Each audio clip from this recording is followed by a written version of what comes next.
Other asylum success or associated to religion, then slash let us use Christianity as a case study. Thank you very much. The reason I wanna only video made this morning. Bill biniri. Bill biniri. Sebulana na bed here. Before we proceed here for the day's job. Then we made that video where say Kedi fe patalo na ogaranya doka Bilod ye bini sepula na bibele na na belo lisebulo wa poku afa Jesus jewolo.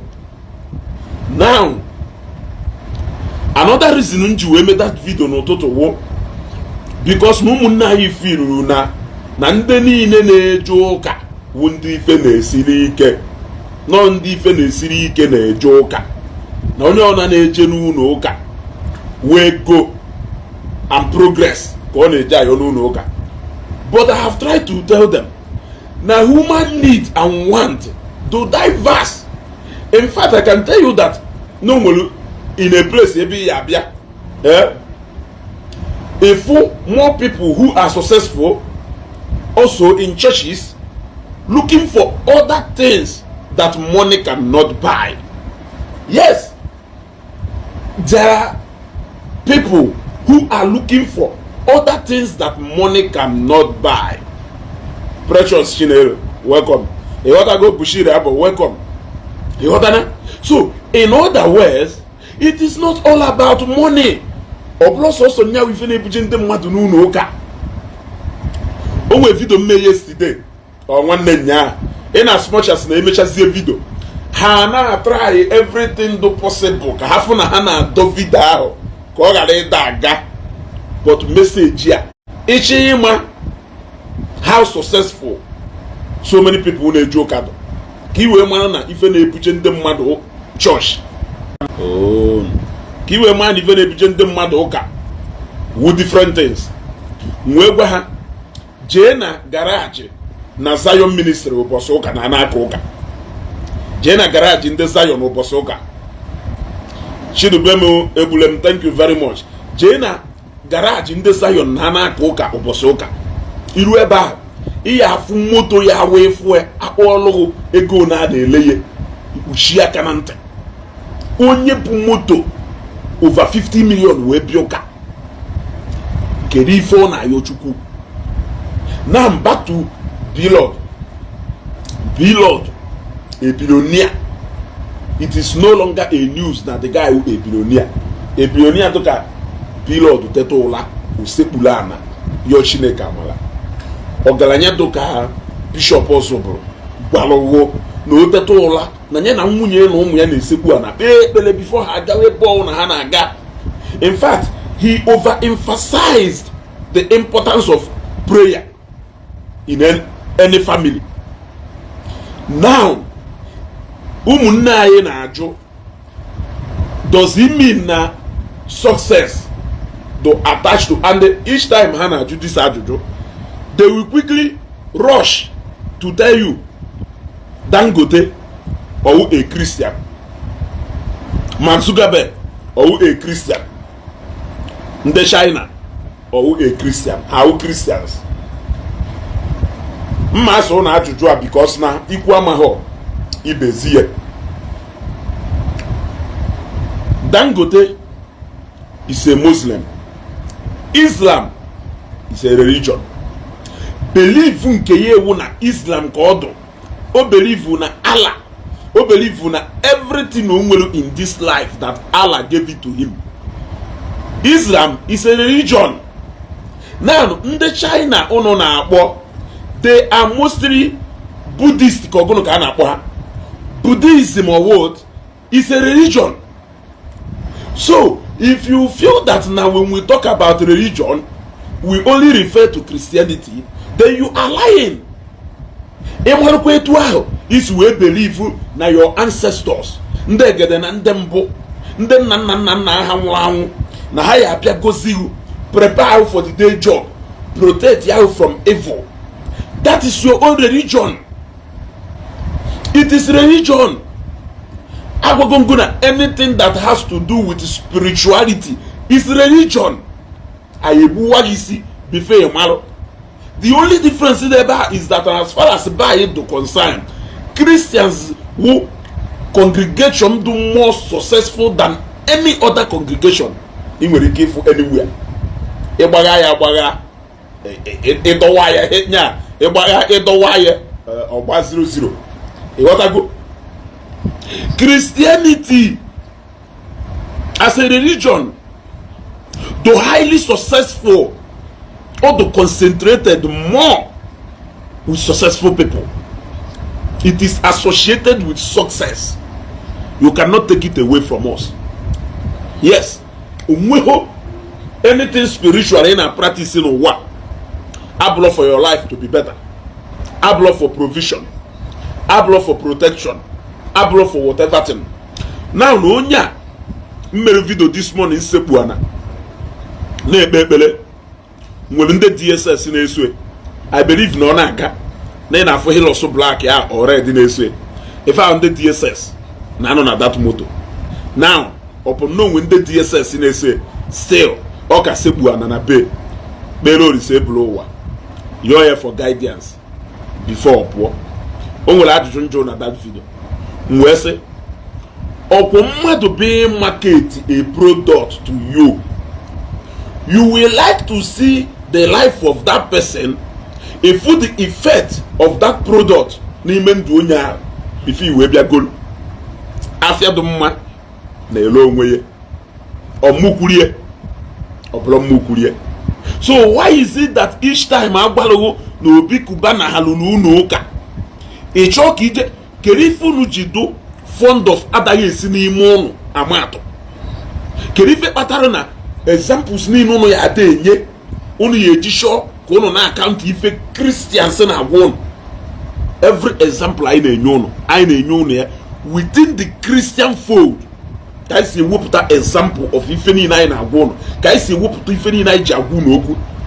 But ụnụ anyị akaụntụ ife anyị kwuru from ife ụnụ wotara within your Omenala eziokwu fold, you will quickly run to China, you will run to the northern part of Nigeria, you will run to America, you will run to UK.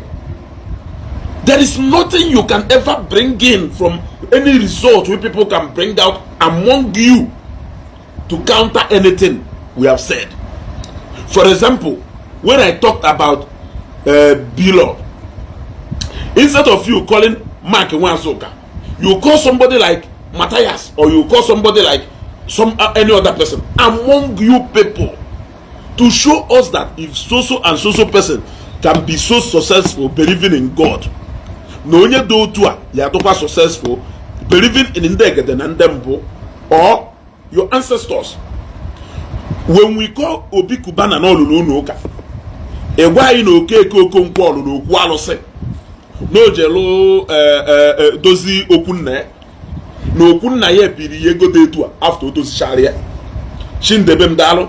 Yeah, those are the kind of comparison I should ide weta ohongwayo na mmeti wuwu esem mana John Cena yetiwum by you rushing to ije kworo John Cena ogosene accept to go do na defeat instantly that na monago abromate in any way by running to go and call another person wey replace the actual person na compare way to you. Ogosene accept to go defeat, he accept to go no the weak, he accept to go no nya stronger than you. Mon even nekwo to very clear. Amon even nekwo otowoke ifie. There has never been any atom of anything. There has never been anything I will put analo since age we from the Christian fold. Wegu no unu woputapala anything from your Omenala food, we respond to it.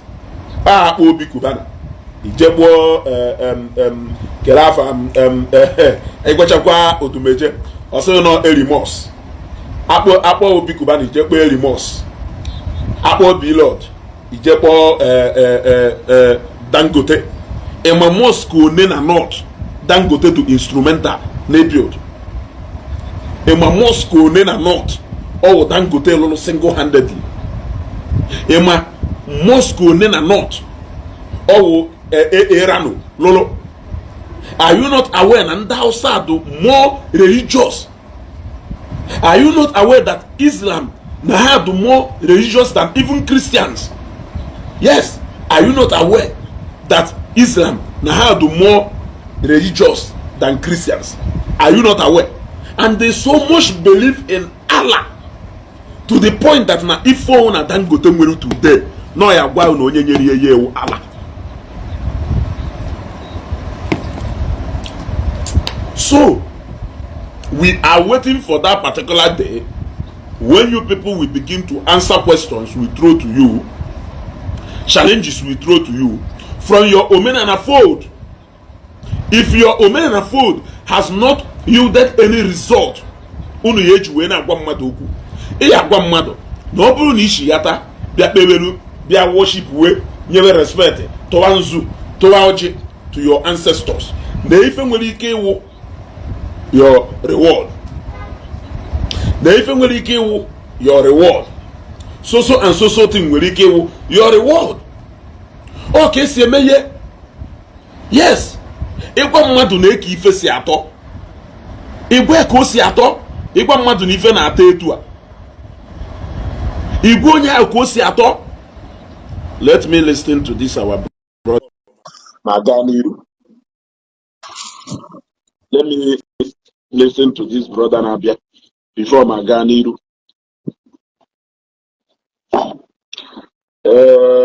I'm on the network or Ekwe.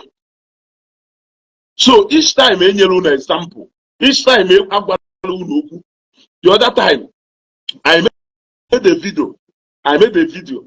Ebe mweputalo Obi Kubana, weputa Lord. We that these are young guys. God bless them. How will they go? Well, and Nanda wunde turn and the whole world. Obi Kubana talk go. Agwamono Nanda wunde name habata bendocha. Nandocha nenye ha red carpet reception. Brother, you know here. Brother, you know here. Chima, you know. Are you with us here?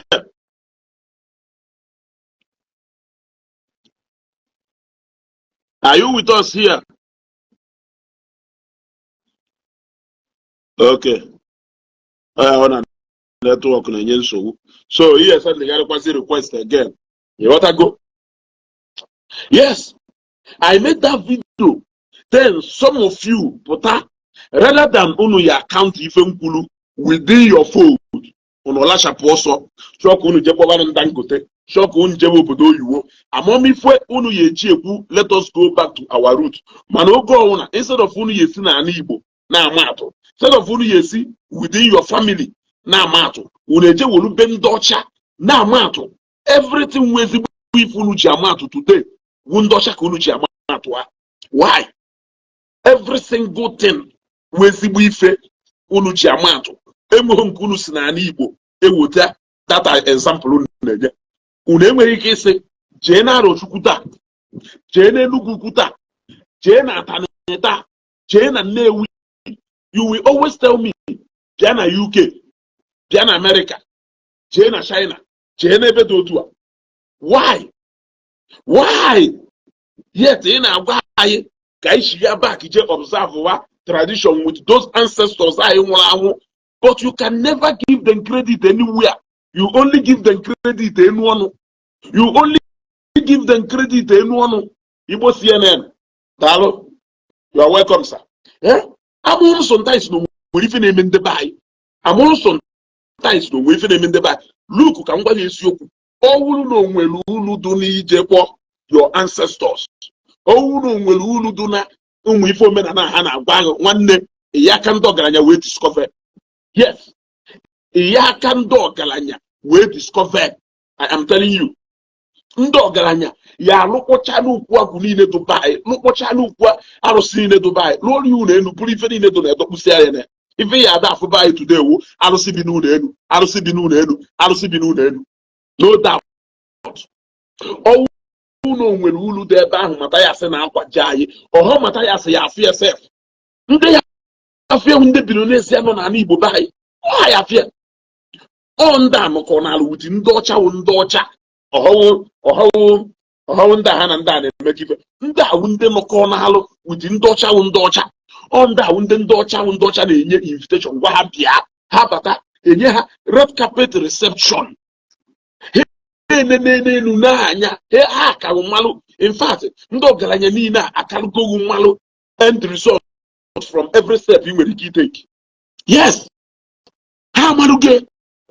So ebe ọwụ na Obi Cubana n'ile obi as a businessman ọwụ as a billionaire manye ego doka ya as onye ma the value of 1 naira mmanụ na o nwere ike iji ego a jekwa lụọ another brand of mmanya ihe nye more money. Nwanne ebe ọwụ na ọgaranya woche ego tii emeghara n'ebe ahụ anya ha ma agwa gị ka ọ wụrụ. Ana m agwa nkịta if you want to start associating religion with success ka nsazie gị ọfụma tata ka ịghọta ya. Ebe ọwụ na ọgaranya ọkwụbụla etu a injinia Attire nọ injinia Attire afụge.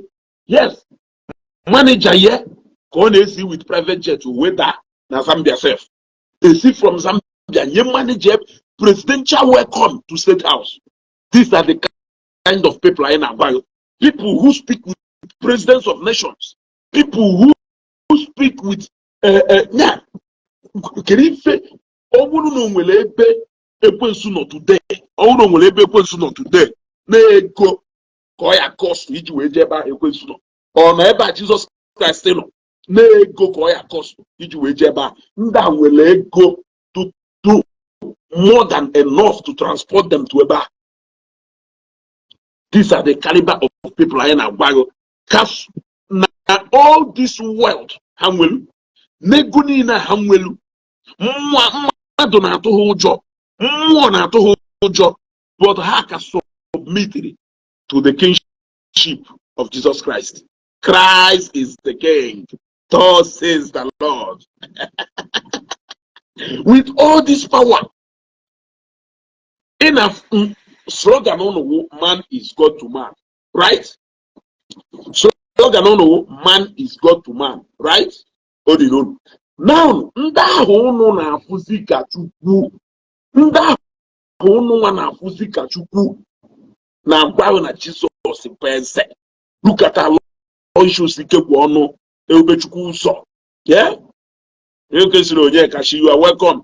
Look at our issues ike gwụ ọnụ ebe Chukwu ụzọ. With the kind of money that guy nwelu, with the kind of money that guy nwelu, that guy ka gwa no teto ro sebula na yo Chineke amala. O yo Chineke amala. Ngunwe ejiro 1 kobo. Ngunwe ejiro 1 naira. Ngunwe nwebụ dị ife ifụrụ, ngunwe nwere ife eche. Ihe anụ enu ihe anụ ana aka na-ekwu ya. Etu aka mmesi agwụ ore were aghọta. Kere ife iche ajụgo m ajụ ịma na-emego m program ugboro ore. But anyị ya ada eme because a na-eme ọ na-akụ bel na ntụ ụlọ. Achọrọ m ịma na abịa n'ala Igbo today. Abịa n'ala Igbo today. What does it mean to mentor somebody? Yes, Emmanuel Nwachukwu, you are welcome. What does it mean to mentor somebody? What does it mean to see somebody as your role model? What does it mean to emulate somebody? Na n'ala Igbo a, ị nwere ike ije emulate onye ahụ eme ọfụma. Ị nwere ike ije emulate a failure, except if you want to end up being a failure. Now, I want to tell you, I want to ask you a question. How money Nnewi? Yes, abịa na Nnewi. O nwere ife eji wee mara ndị Nnewi. So etu anọ na Nnewi kịta. Emego m ife na program mbụ, but I had repeat here for the sake of people achọghị ịma ka ha wee nwee ike na-agba. Program a one place. Agwago m unu na ọ na ị na-emetụ aka, ị na-apụ ịfụnanya ka ọ na-arị elu. Ị na-apụ ịfụnanya ka ọ na-arị elu. Ịghọtago? Ị na-emetụ aka na like button. Ọ bụrụ na Ishi abụ the program, Ishi ahịa. Ịghọtago? Ị marụ na Prince Chike idekwanụ washing from Spain. On that don't come bullshit. Especially the fact that no from Spain is about wash. Mecham end their program can generate if I come man on Namoshi. You are welcome, sir. You got that. Oh, we share about the program. Can I finish share this program? Oh, when they choke have this program. Can I finish share this program? Metwaka na like can eme funanya ko na arienu ka program agari kunu fuebe ka program agari kunu fuebe ana like ka program agari kunu fuebe ko agari gaga ha na eme ko agari gaga the reason who because ayi ji message he ji ho nwanne ibe agba na aka eji enye ball ga goal if a clean goal gara aga onwe ife replay dorie ka yare fu no goal. Mbia no na Nnewi today. Ibe etoluru St. Cletus Otolo. Mbia na Nnewi today. Anama ibe eto or a Christian. Even obosra the level of Christianity nke to the point that na no woje go millions of naira jeluo St. Cletus Otolo. St. Cletus Otolo. Then ndị na-asị yo kedu ka ihe si wee hapụ ịkpọ ndị ancestors who sent ije na-akpọ ndị ancestors ndị ọcha sent afa Cletus wu Cletus Ibeto chief Cletus Ibeto omeka nna ya so ịbịa na St. Cletus Otolo Nnewi ewolugodo na senti nwanne anyị nwoke were eme ihe senti na Otolo ọwụ na St. Cletus Otolo St. Cletus Ibeto Otolo Nnewi so if gain anya okwe na achọ ka ha enwe St. Okeke St. Okafọ ya kwa negwa nwanne anyị nwoke na ọnwụ na St. Cletus ọnwụ na St. ya ha na-ekwu okwe ifuge o nwere ife ekwu oge agọta mpụtazie today ya bịakwa nenechi unu ụka ibe tororo sego ọha ewere eje lụọ ọrụ ịma na unu ụka niile na-ada ụnụ ka ọsi were ego eji wee lụọ jee lụọ factory unu ụka niile na-ebu unu nenecha ka unu ụka ha etu a nenecha ego eri n'ụlọ ụka etu a wee lụ wonders na ife ọzọ ya da abịa unu n'uchewu si were eje lụọ factory si were eje lụọ factory si were eje lụọ factory ịghọtago now looking at somebody doka Cletus Ibeto, looking at somebody doka Chief Louis Onwugbenu Lolo St. Louis na nwafu Uruago, looking at somebody doka Shanghai mepere church ọlụlụ ụbọchị a n'ụmụ Ezeago, looking at somebody doka kelapa ya Shikasin akwatu egwu Sowelu St. Stephen,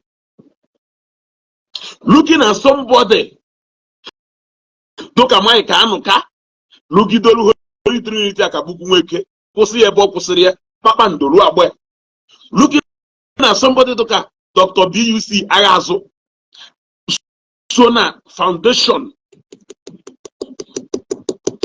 of St. Andrew Akabeze, looking at all these figures I nwelu na Nnewi, look at somebody doka Chike Emenike ọbụrụ onye Nnewi mana obi na Nnewi Kotek Lolo Church Beha, and so many people Lolo churches Beha scattered all over.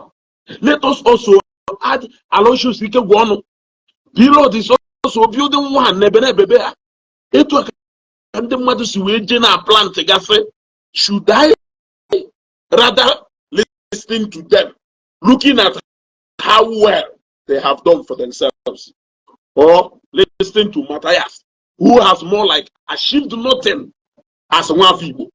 I am asking you an honest question, which I want you, in your own layman understanding, I want you to analyze this thing in a layman way. Then you answer me. Answer me. Obolo na nature, these men of timber and calibers. Look at somebody, look at Senator Patrick Ifeanyi, who single-handedly is building a cathedral. Nina na struggle for all the halo kebele nina ha na-ebe wele abịa n'isi ha edon of somewhere ndị niile ahụ achievers ka ha ike God ha lụcha ma chapel ruo ebe niile Obi Jackson na Okija ndị niile ahụ kelava ya ABC ọji akọ Nuri, Zebra Group of Company, Zebra Holdings, yeah? Tony Elumelu of UBA, all these people, looking at them, never had the chance to hanya. You were saying Nanda way, Nanda Neri, Nanda woman, Nanda Neju Polo Hawe Waja, no Matayase, no you hear the light of Africa, no Masidibia, no Nyam before the coup. Ha! Ndi Igbo jebela Eva. Ojebela Eva. Desmond Bryce, she may say, if you want to look at the richest man in Africa, then Jewuru Muslim. You can turn to a Muslim. Religion is by choice. Yes. I know people inspire Christians. So you yourself, I want to tell you, Obulu a member of Omenala Igbo. I want you to tell me one thing now drive for each way with that vision. Can you tell me one thing now drive for each way with vision to go back to your so-called root? Come and tell me one thing. Tell me one single person do what in Andoya inspire. Tell me one person. Tell me one person who dream in this life is to be like that person. Yeah, yeah, I want to know. Come on, if you motivated or say I would rather look at the richest man in Africa. You see, that is the problem. I want to get back to their root, the ways of worship of their fathers, the ways their fathers is your window. But to the moment you put check up or what on Africa, what on Wasa, banana and the Yoruba, say one over you, they will never find any example to give you around Igbo Land. Yet that is where they want to go back to. In a land where you have never seen anything good, what are you going there to go and do? I am asking you. I should know why talking about your ancestors. I should know what people look at think of Africa. I should know what people look at Louis Odumegwu. Yes. I should know what people look at Ekerejuchki Lodi Befa. I should know what people look at Dandala. Yes.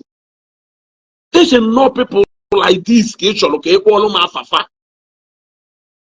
Chukwu emeke ezife okwadiki ibugu nda awunde nachagolu nde ochie nachagolu ana m achọ ka ekpọọlụ m people doka nda sisi no ana m eche ka ekpọọlụ m ekele afọ onye nke a na Enugu steeti Onyema somebody Onyema not Allen Onyema but no na family Allen Onyema ha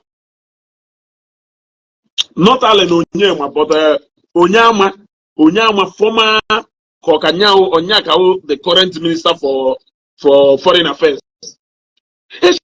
People do like that. These are great and noble men who see an Igbo weputa. Mazo Jikembono.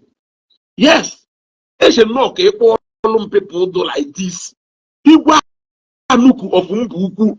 Nde wachari Isiagu na Igbo. Mesha we bishando anwo.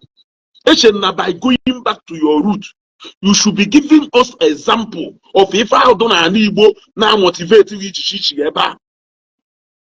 Or second, I would rather give example with the richest man in Africa. He's a Muslim. Or look at the president of Nigeria. He's a Muslim. Mugu. But you are the Mugu. But don't go Mugu. You see? If I explain Okita, yeah. Jeffrey Onyema, thank you. Yeah. From even Kulukita, Kelafa, Kamboga for West Sagia, or if only you confirm Opo, if you comment here, you comment here, and not Ponafa. Desmond, or if only you if you may be home Beri Beketa. If you may be home Beri Beketa. You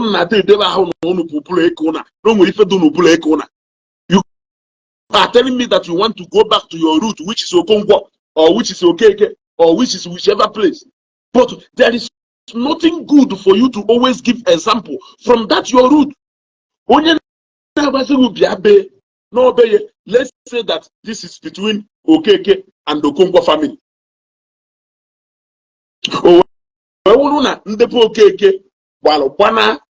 Ndebo Okongwa. if mecha change afa ha to Okonkwo. Yeah? And Ishi, good afternoon. I greet you. Yeah? Mecha change afa ha to Okonkwo. Then imechazie na asịzi ha bikonu chigatakwazie nu park ka anyị chigakwazie nu Okeke na Okeke amakakwonu na ife mmepisicha na asịzi anyị ji wee si Okeke wee pụọ ka anyị chigakwazie nu Okeke n'ọkwọnụ Okeke wee by belong n'ọkwọnụ nyawo identity anyị na ndị bụ Okonkwo bịago owuwe anyị aghọgbuo wee mee anyị wee chenji afa wee zawa Okonkwo. Ndị bụ Okonkwo na-asị uno nọrụ na ebe a na ebe ụnụ nọdụ mma ọkwụnụfụ na ebe ụnụ nọ tokonyere ụnụ ahụ ọfụma kedu ife unu ji ka na-achọ ka unu ji ya na anakpọrọ nkụ be ndị bụ Okeke tee na ofu onye bụ Okonkwo wee marụ gị atụ wee sịgụ for example ọ na ịfụ Mr. Emeka na Mr. Emeka mere ife dị otu a ma ife dị otu a sịkwa ọ na ịfụ Mr. Williams na Mr. Williams be ndị bụ Okonkwo mere ife dị otu a ma ife dị otu a magidoro gị atụ marụ gị atụ mmadụ 10 from be ndị bụ Okeke ahụ ị chọrọ ichi ya o nweghị otu mkpụrụ ife dị mma ihe eji wee mara ya atụ ebe ahụ ịgbapụ ozugbo jee ebe ndebe Okafọ jee ebe ndebe ngwa na ọwụpụ Okafọ na gbapụ Okafọ ka o doo anya ọnwụ na Okonkwo na Okafọ amaka. Why want to go back to Okeke? Why not choose between Okonkwo and Okafọ? That is the sense ụfọdụ ụmụnne anyị na ala and they hapụta ha na Facebook ha anyụkapụ ofe ife na-ekosi osie gị ofeke na-ekosi ha ya mụ na ha egosigo the level of how intelligent ha do. Any single thing do mma ha ji ama atụ n'ala Igbo ikwuo tatọ ọsịghị China ikwuo echi niile ọsịghị India ikwuo nwanne echi ọsịghị America ikwuo ọzọ ọsịghị UK etu a ka ha esi akwụgharị all over the world without coming back to ala Igbo. Etu a ka ha esi akwụgharị tourist na-atọ all over the world and all over Africa. They can never onwe ka plane ahụ bụ ha akpagharị ya esi n'ọkata ka ha na Africa here. Yes, onwe hope. Ezigbota nwanne m nwoke agbalanse ya sị no travel go to 24 countries. Agbalanse more than 24 countries na African countries don't know 5 because na African countries we be do so na anashigata by ịghọtago because amụma ife unu na-ederive na ụnụ na-atọ countries do in Europe and other continents without coming to Africa. For you not to come to Africa, na this part of the world, no more if you don't oble. Unana bagari na Western world. Example Europe, Asia, Arab. You can never come back to this side yet. Eba webe chore na shiga. Yeah, actually, example of ife that practice in a chishiga back to benefit go to Ndi Igbo. Mana agụsigolungu mmadụ one yeah ngwa na owuru na ọdụ mmasị gba na anyị na olulu eke ekwulọbịa na Chief Michael Okeke lụrụ ya ka anyị wee mara na olulu eke ekwulọbịa bless ya o wee bịala ọrụ olulu eke ulu. I want you to tell me gwanụ na okwu Edo Nnewi na Ibeto lụrụ ya na Edo Nnewi bless Ibeto bịala ọrụ ulu. Can you tell me every day na Igbo ka more people na-achọ ka ha lụọ the house of God? Every day ka more people na-achọ ka ha lụọ the house of God. Ọ bụrụ na billionaire akpatala ego chọrọ ka o were ego lụọ the house of God ebe anyị abịa na worship God, how much more ngụ nwe ife eche? So nyanwa onye suppose ide emeghe anya na-emulate from you. Ịghọtago? Na-emulate from you. Abi, you try to successful. You try to successful. You try to successful.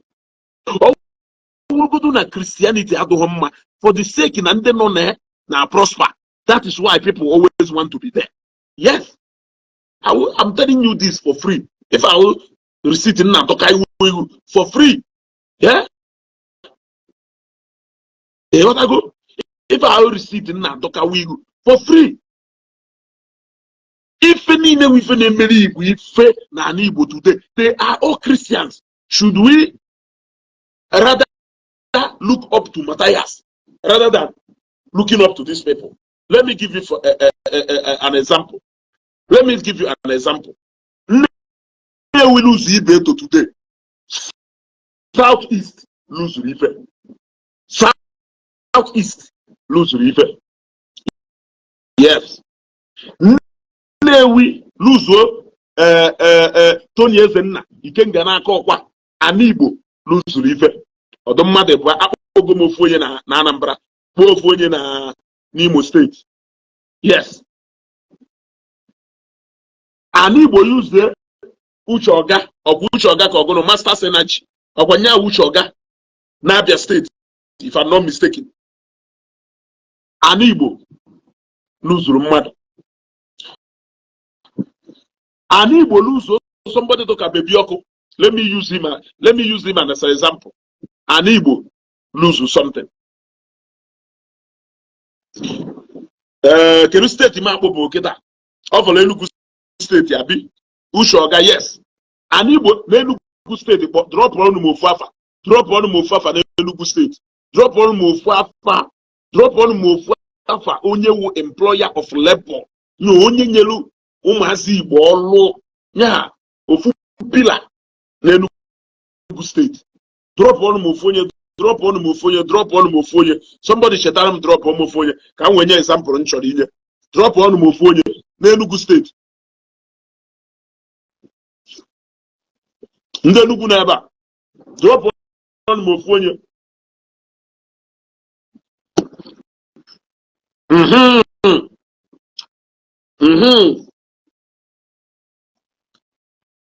Bismarck Transit.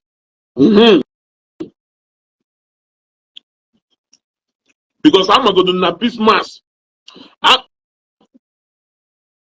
not going to peace mass with a workforce of over 5,000 people who are working for him. What I go? Now that peace mass transit alone, as me other establishment to Omega sorry.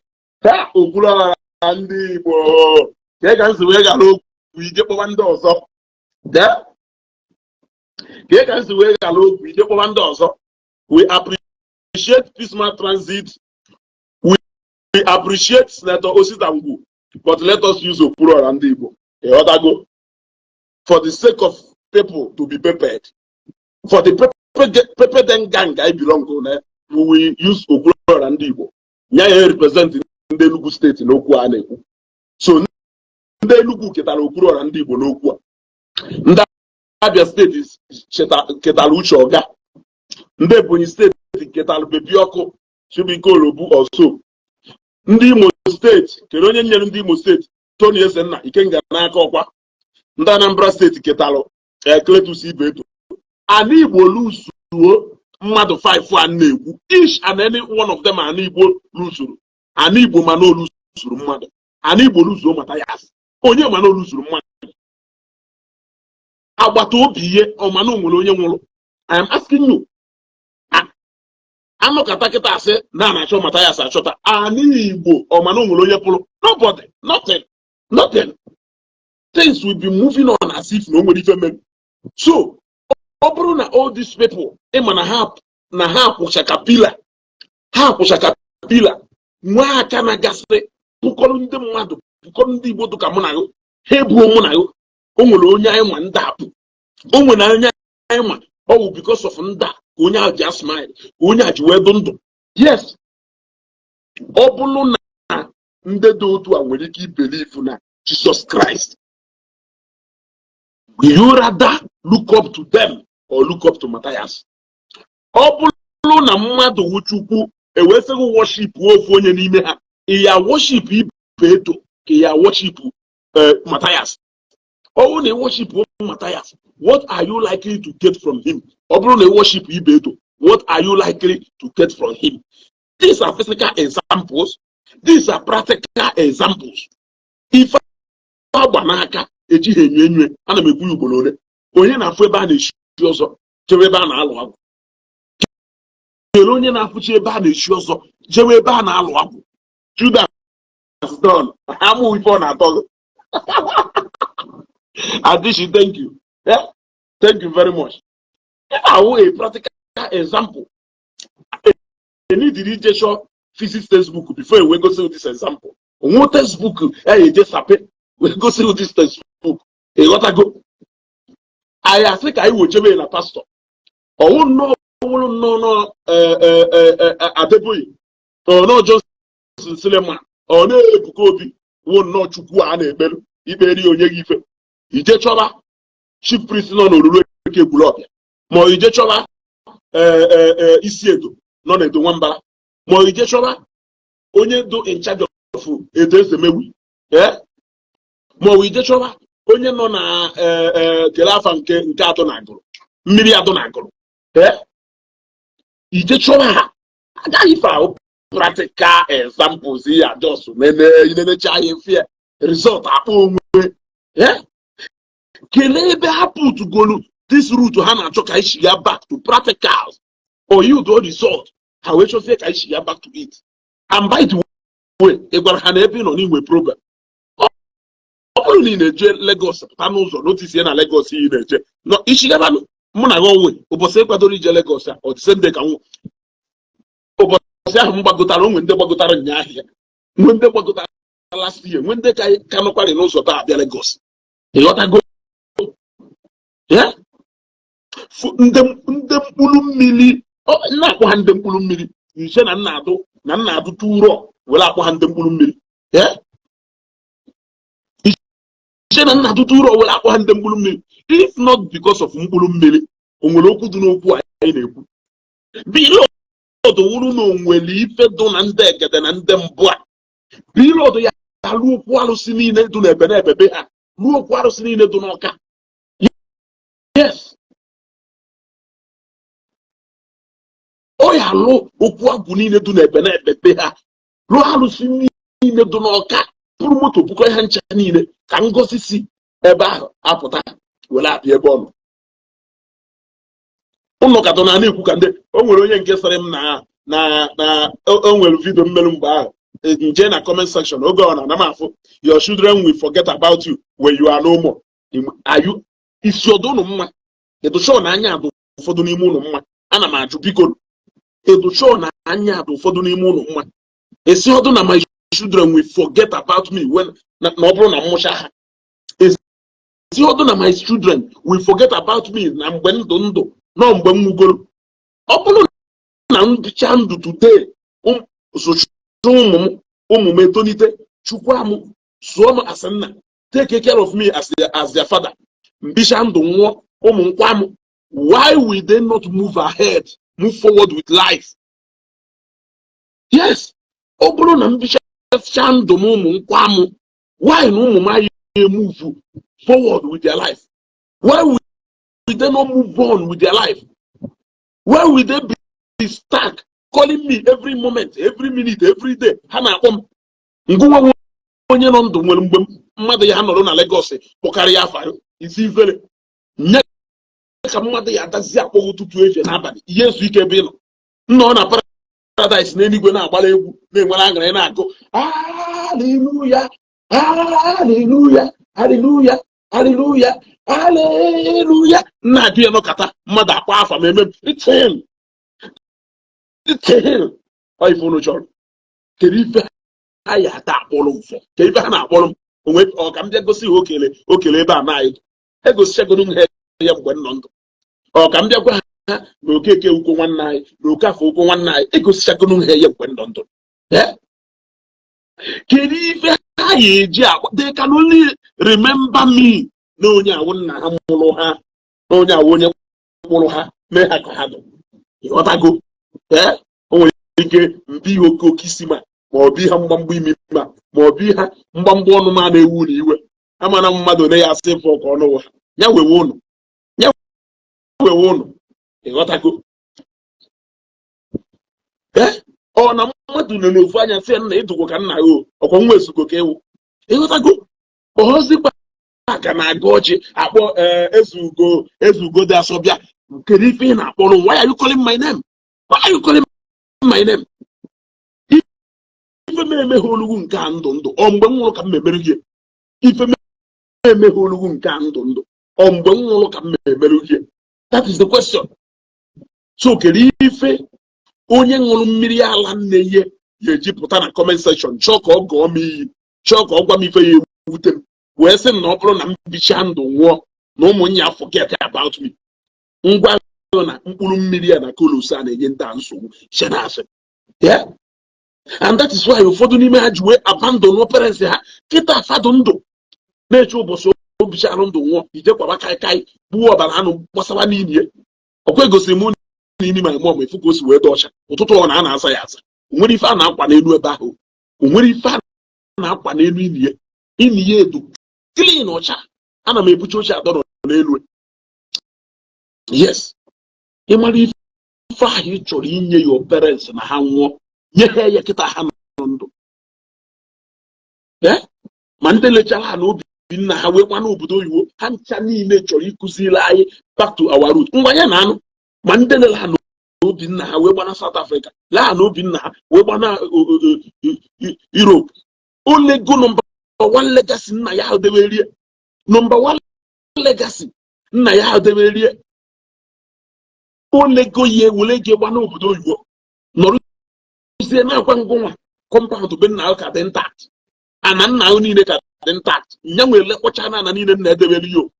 Lie ye ka karị ogeri na ọkpọrọ olerie were ebu uru. Maka na onye lerie were ebu uru, ọ gbasakwa mụ. Owo multiplication. Yes. Hele kposicha na ye. Hele kposicha na.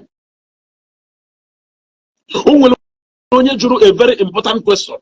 Wee sị na ọ na Matther believe na always ezigbote onye omenala. Kedu ife ọ na-elele ana? Kedu ife ọ na-emere business ile ana?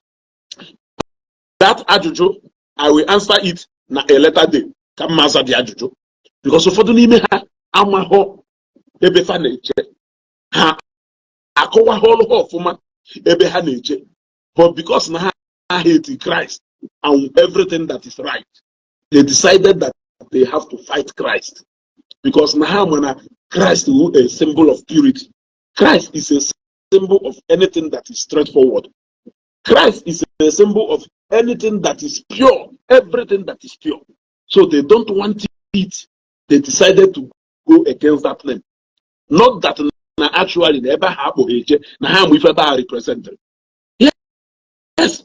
Tell me why Obi Kubana as a young guy, garage here alone, na run into billions. These people are built to go. All that these people are believe on eternity.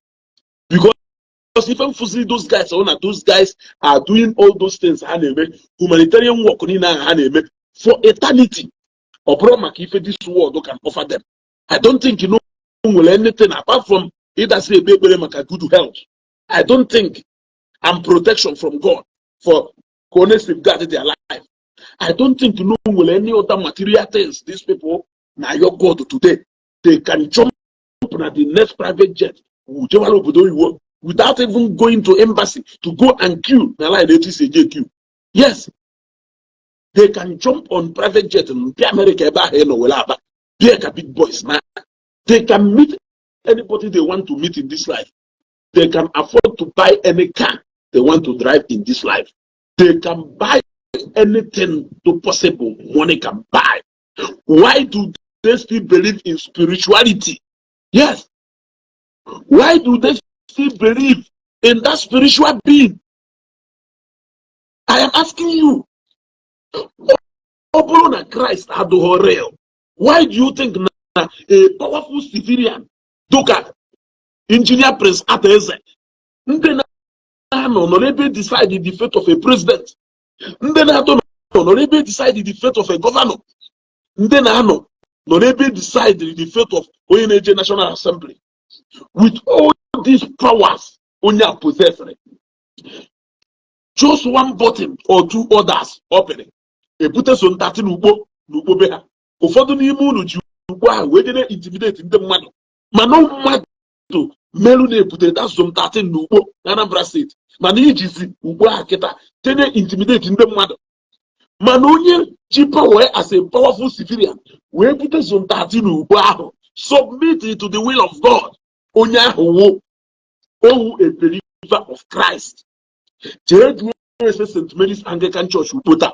If you Attire na-eme na St. Mary's Anglican Church ukpo.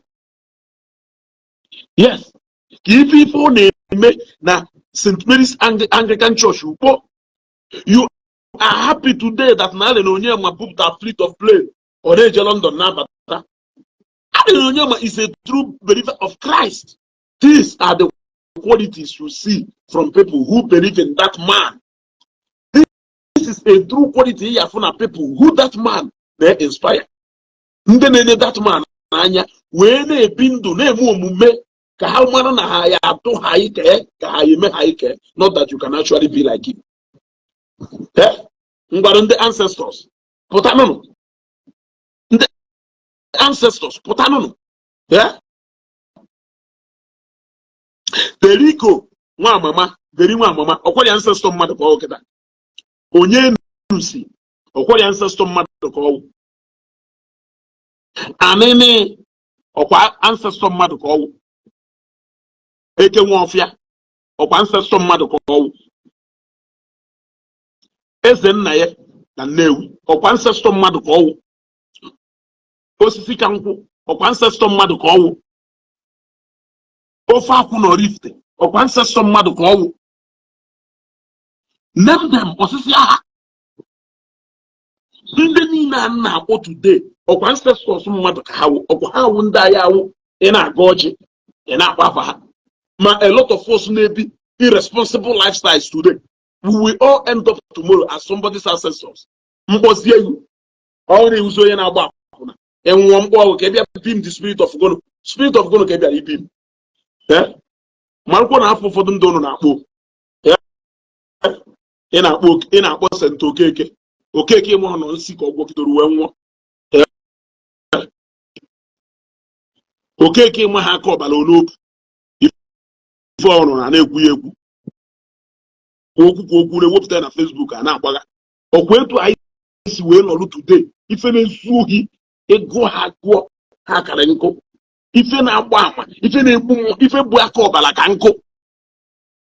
Ife na-egbu ọbara ka bụ aka ọbara ka nkụ. Ife te n'ala afọ ime wepụ n'alụ nwa too much. Ma ndị tụfuo n'alụ nwa too much.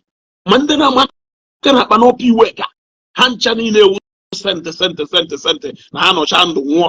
Ha nwụọ ekpọ ha ka abịa build spirit of izu oyi, build spirit of ịgba akwa, build spirit of ịgba agba, build spirit of ịtụ ụka. Ma ndị okenye arụrụ ana ha ncha niile ewu ancestors. Ọnwụ echi niile ọwụrụ ancestors. Ewere ọjị kpọwa ka ọ bịa sa. Ma ndị gbara ọsọ ọchụ nọrọ ebe ha gbara ọsọ ọchụ nwụọ. Ma ndị nọcha na prison ya dị nwụọ. Ma ndị nọ life imprisonment ya nọ na prison ebe a wee nwụọ. Let me not even talk about the prison, because now some people na prison will better somebody wee pụta. So let me not talk about them. Now prison ablo a house of a back condemnable people. You see? So even na jogo will practical something a minute. Imana ka ife were agbado ọfụma.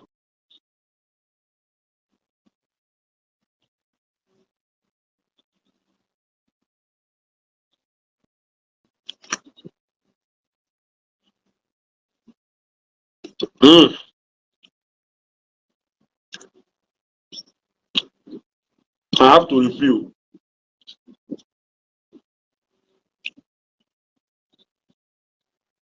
I have to refill.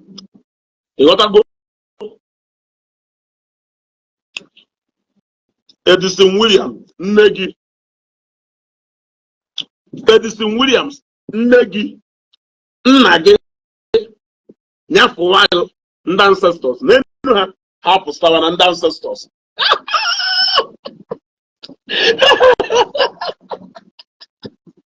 Then ancestors half of Stavana.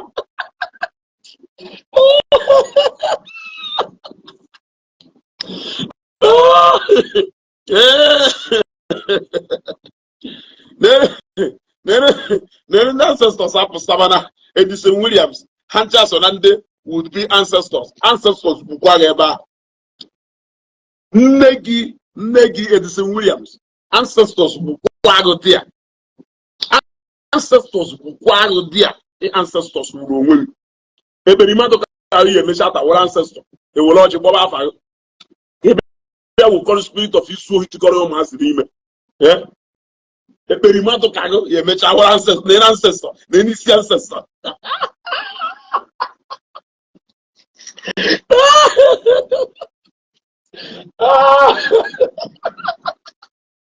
Ụfọdụ ndị ancestors a na-akpọta mechakoke dị si Williams ahụ.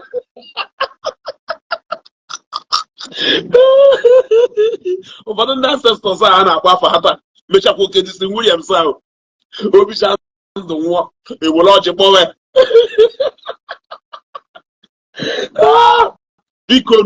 Bikonu anyị maalụ fatụ n'ala Igbo. Ha si n'ala Igbo maala anyị atụ. Onwepụghị ụbọchị mmewe program ji inye ya example si ube ndọcha. I always talk with what we have currently n'ala Igbo be anyị. I give an example with the qualities of people we have n'ala Igbo. They don't even trust Igbo Land enough. They don't even trust Ndi Omenala fold ibe ha. They talk about Iji turn churches to factory. They talk about it turn churches to factories. That factory hana advocate ka ana alu kerunde na alu na Igbo today. We have challenged them to show us one factory na Igbo. Ọ onye omenala n'ụzọ esiokwu ololo. Ọ onye ndị egede na ndị mbụ ololo. Ọ onye na-eji atụzu aka nzu akpọ ancestors ololo ya. They cannot show us one. We have challenged them yet again to show us one single hospital. This so-called hospital ha na-ekwuso si kwuru ndị ahụ adịghị ọpụche. Kwuru ndị ahụ adịghị ọpụche ụlọ ọgwụ. Nụ na-enye holy oil. We challenge them again. Gwa ha wotalụ na anyị one hospital. Ọ wụ onye nwere the same belief unu nwere lụrụ that hospital. How can you be giving example with what you cannot offer?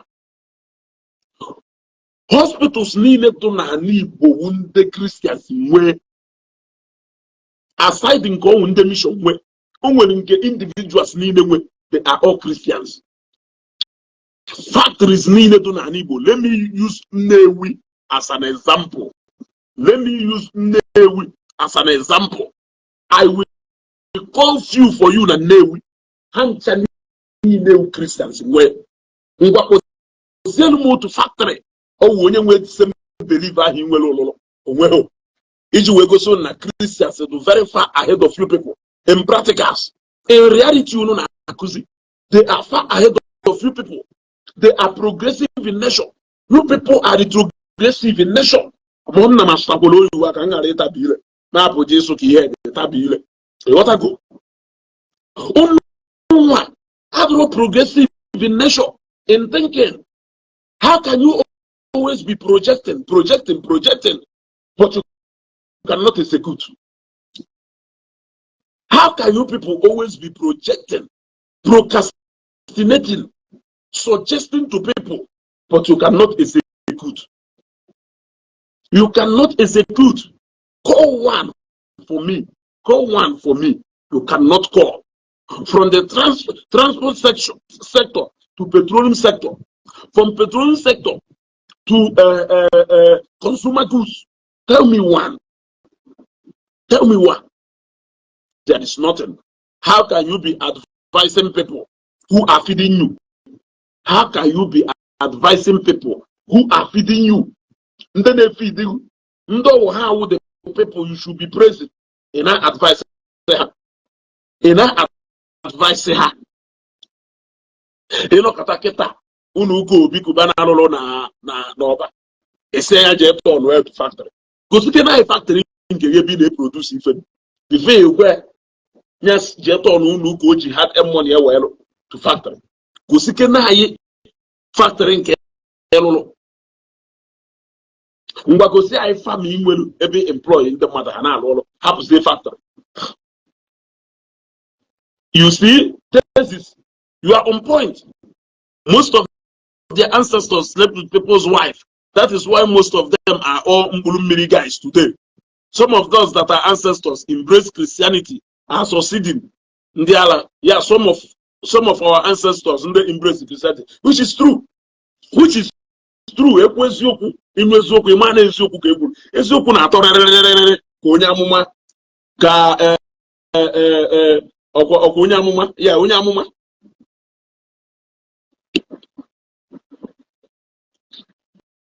Eziokwu na-atọ rịrịrịrịrị.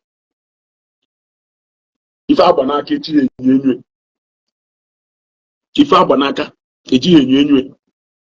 Bịa na Nnewi, akwatu egwu ndị Igbo chikasịrị, Innocent, Gabros, OTC, Uru Industry, kele afa ha,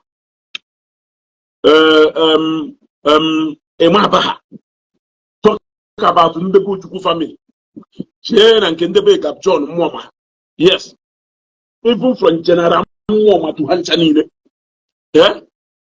Ma ndị bi na Nnewi ma Ken mmadụ aka ho, ma Chike Emenike ho.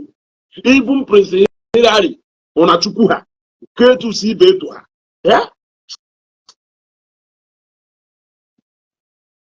Iro dị ibe fa. Yeah? Ekesịghị ha. Kpọwa afọ ha ncha niile. Ha ncha awụ pila bụ different churches. Ha ncha awụ pila bụ different churches. Onwe onye n'ime ha bagoro ime okwu edo for the past 10 or 15 years, 20 years or 30 years ago. Onwe onye n'ime ha maka ime okwu edo. So, kedu ife mmechi nọrụsie kịta na-ege mata ya asịrị ntị n'onu. Ana m ege we mata ya asị ntị n'onu nọ nkweta ife ọ na-ekwu ka ndụka. Ana m ege ihe the light of Africa ntị n'onu nọ nkweta ife ihe dị na-ekwu ka ndụka ihe dị. Ana m ege onye amụma arenji ntị n'onu nọ nkweta ife ọ na-ekwu ka ndụka ya.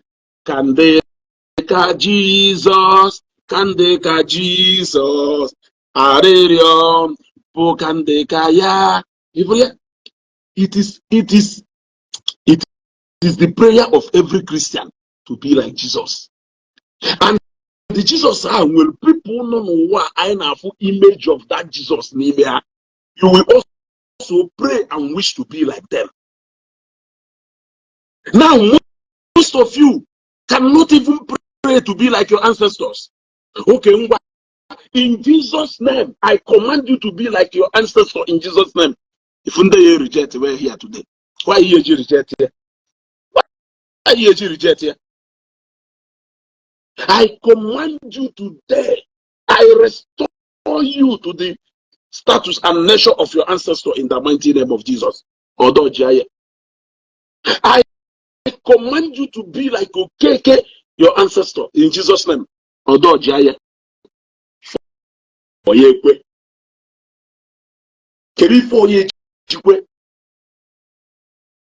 now the life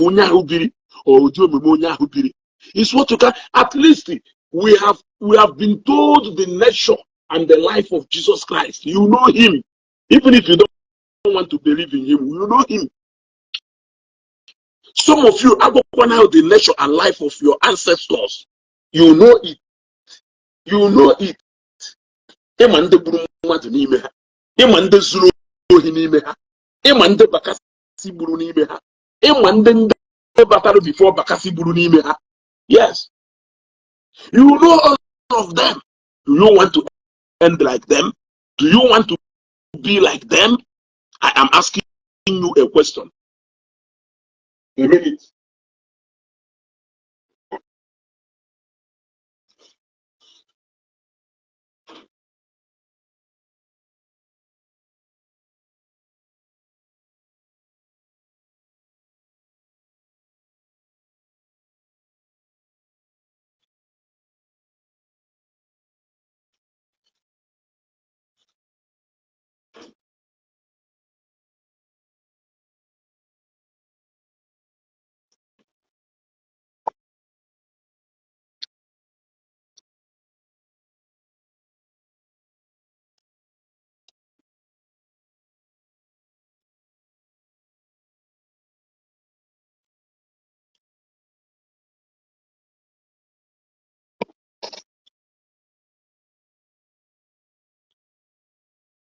You got to go.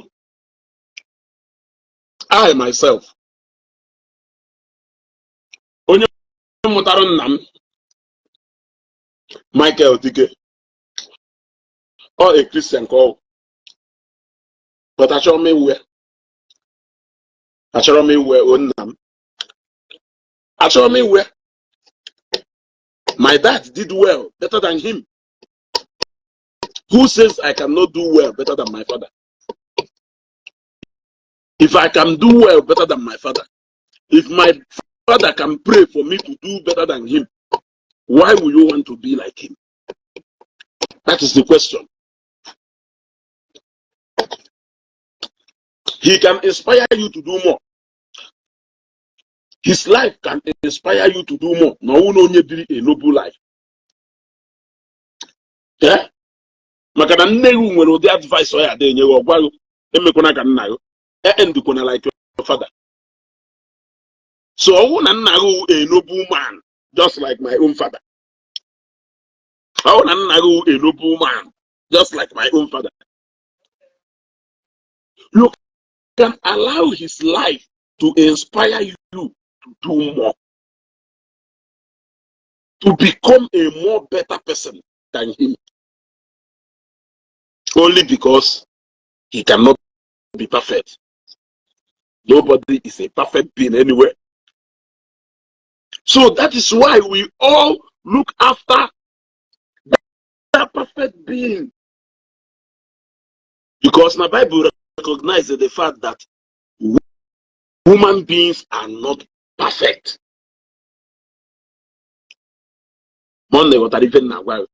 So I'm still leaving you with that question. Okay. Billboard,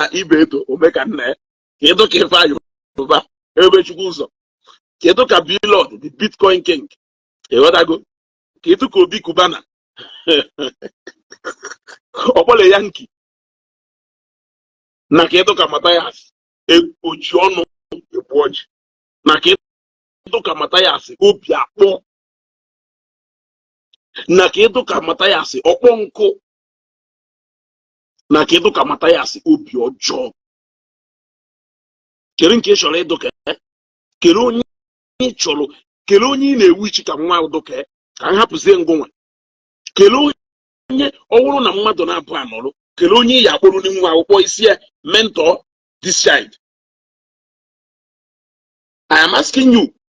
N'ime mmadu na abu amkporo. Keloni ya kporo ni nwa akwụkwọ kwenya zoro nwa. Based on the result, we are not, remember that we are not looking at result only, because result will be a yama who says we achieve that result, but looking at record so far, record can speak for you more than the result. Your record so far can speak for you. It can introduce you more than the result. Yes, that is true. That make a what certificate as a lawyer, or what certificate as a doctor. Yeah? Can it introduce you the same way? Or yes, way introduce you Dr. Ilo's way? It can't. Those people, they will go record not in place that can speak for them. Yes. Can only my Iloshio capo or former VC in the Unisic. Yeah? People do kilo show cover and we go record do you speak for them, but teach the result. But in more record, or record who we yeah they introduce you more. We are not looking at the record as a clear to see better or make an. We are looking at the record of no say to go. Many factories provide more than 20,000 jobs, direct and indirect jobs to our people. We are looking at the record, no provide go shelter for more than 500 poor people around Igbo Land. Direct, we are not talking about indirect. Because only on an petrochemical industry now all because of Kretus Kija Kuguno, no school indirectly. Oh, make an he what I go. Oh, Yako Jemem, not direct and indirect. So direct people who provide the shelter for over 500 scattered. Yeah, no, not because of them. One maybe business today had too much. So these people, their record is there to speak for them.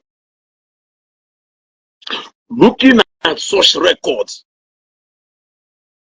Keloni ya like ekpolu nwa yo kpọọ ihe ka o je zụọlụ mas net Ifeanyi Uba kpojere Ifeanyi Uba mgbe ahụ kpọgide kpojere ibe eto kpọọ ibe eto n'aka si ya wolu nwa na ife masịrị gị ifugo n'ife o ji Ifeanyi Uba wee mee wolu nwa na ife masịrị gị ifugo n'ife ibe eto ji Ifeanyi Uba wee mee ife masịrị ya taa. Today we have CEO Capital Oil and Gas and the sitting senator, second-term senator, Federal Republic of Nigeria. Okay, if you go material, they will produce. Based on that result, of if you go no material, will produce. You know what go? On your if I had a while, yeah, Rugeni Tourist Village Oba. I only know him. Oh yeah, Kuselonia business today. If you go to product, will produce. Innocent vehicle. Iron chapping net iron chapping net iron. Look at the Matther so put all our group make it on a cafe. Konya Balogunis. Yeah. So group A and group B, you will choose one. But I am telling you, this attitude of Ogo from Ndi Igbo. Omenala chapụ ọsọ jewebe ndị ọcha, it should end. This attitude of Ugo na Omenala unu atụ na Ndi Igbo, Omenala chapụ ọsọ jewebe ndị ọcha, onwe ozi otu mkpụrụ ife nwere isi na Ndi Igbo unu nwere ike iji wee nwachi ya atụ onwe ho akpọrọ ya ibe eto ije kpọọ ndị ọcha ma ọ ije kpọọ Dangote, onwe any structure, onwe any thing unu debere na Ndi Igbo unu nwere ike ijizi enwe backup. Even how many years unu ji wee discover na edufe unu edufe, more than how many years unu ji wee suddenly cheta na ndị ọcha bịaghọrị ya aghọrị, onwebụ ife unu achieve unu eji wee sị na ọkwa ife a ka ya ka eme na ọwụ na ndị ọcha abịa ha ghọrị anyị. Unu ka na-akpọbe ndị ọcha ahụ afọ wee ruo today ajụkwa gị esi jebe ndị ọcha ọkwụ ndị ọcha ahụ ndị ọcha si na ha bịaghọrị yo kedu ife iji ka be ha na-amala ya atụ meaning na ha ghọrị after all no nguche na-egbu ife because you are so banking on their knowledge and achievement. You are still banking and counting on their knowledge and achievement today.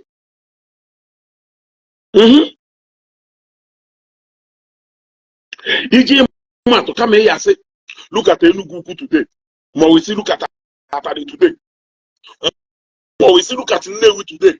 Man, ihe kwue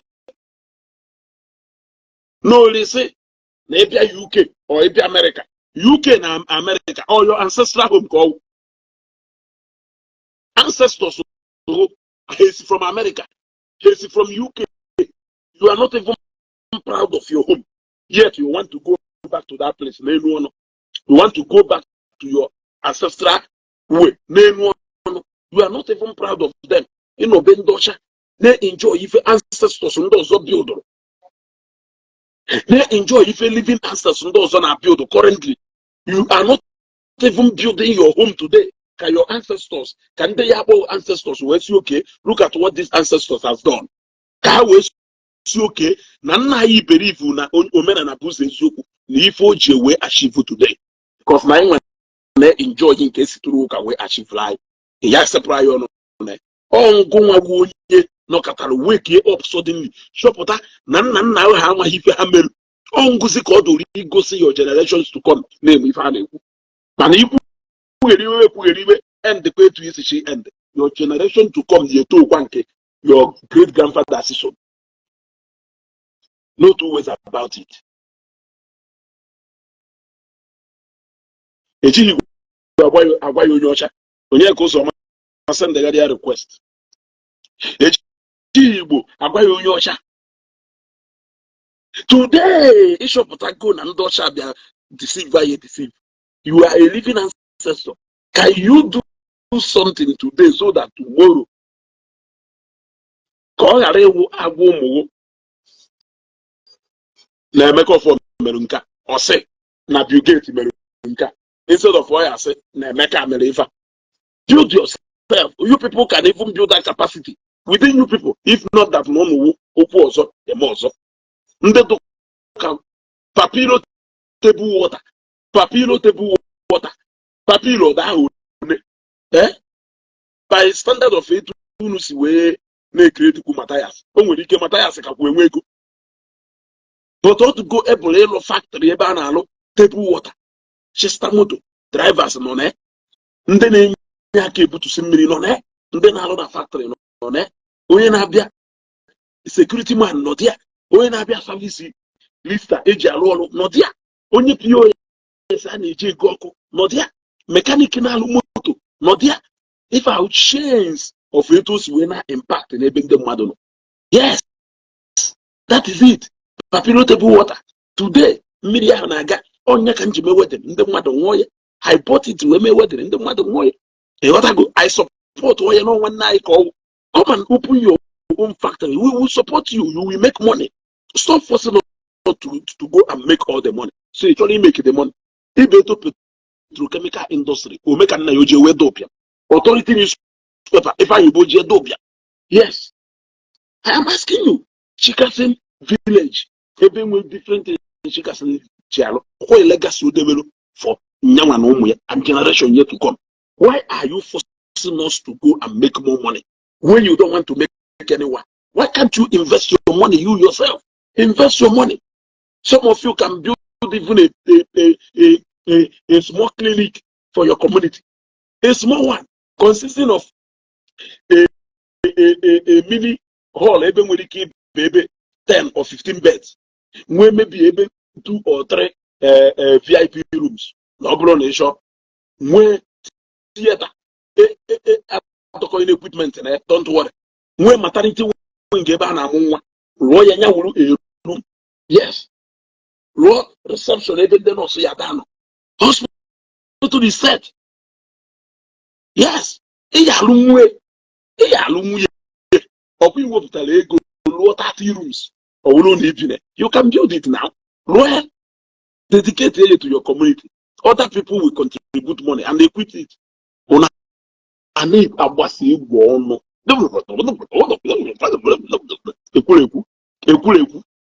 So Kukono pass. Yeah. Here we go.